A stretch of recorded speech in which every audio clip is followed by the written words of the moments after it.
특정공포증은 특정 대상이나 상황에 대해 지나친 두려움을 특징적으로 보이는 질환입니다. 환자가 두려워하는 대상이나 상황에 노출이 되면 지속적이고 강한 두려움이 유발되는 것인데, 그러한 공포가 공황 발작에 이르는 경우도 빈번합니다. 특정 공포증 환자는 두려움을 유발하는 자극에 대해 예기 불안을 가지기도 하며 그러한 자극을 피하려 합니다.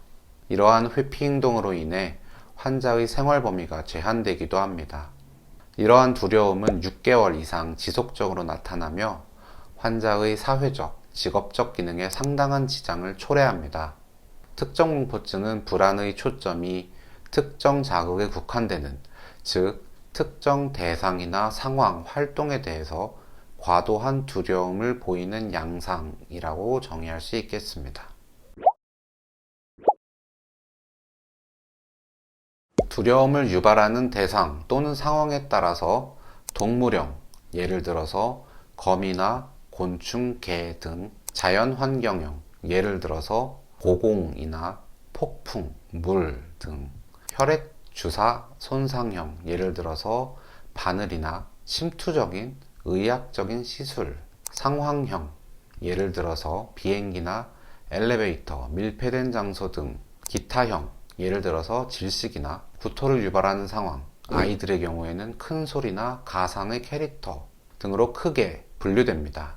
앞선 세 가지 유형은 공포 자극과 대면했을 때 맥박이 빠르게 되지만, 혈액 주사 손상형은 처음에는 맥박이 빨라지다가 이어서 맥박이 느려지고 저혈압이 유발돼서 심한 경우에는 실신하기도 합니다.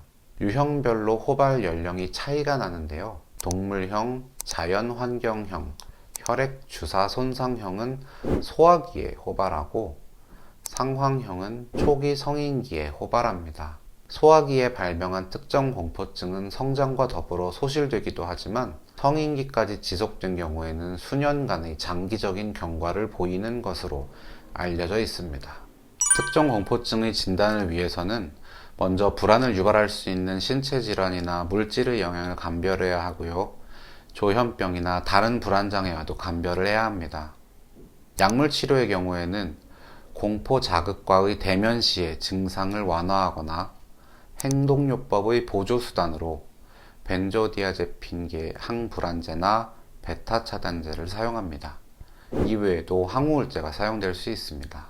행동치료도 좋은 효과를 보입니다. 특정 공포증에 적용되는 행동치료 기법은 노출치료인데요. 노출 자극의 강도를 약한 것부터 시작해서 점차 강한 자극으로 옮겨가는 체계적 탈감작과 처음부터 공포 대상에 노출시키는 홍수법이 있습니다. 체계적 탈감작에서는 환자로 하여금 항불안제나 근육 이완을 통해 심리적 안정 상태를 유발하는 훈련을 하도록 한 다음, 두려움을 유발하는 자극에 노출된 상태에서 훈련한 방법을 스스로 적용해서 이완 상태를 유도하도록 하고, 자극의 강도를 점차 높여서 가장 심한 불안을 유발하는 자극에 노출된 상태에서도 불안을 극복할 수 있게 합니다.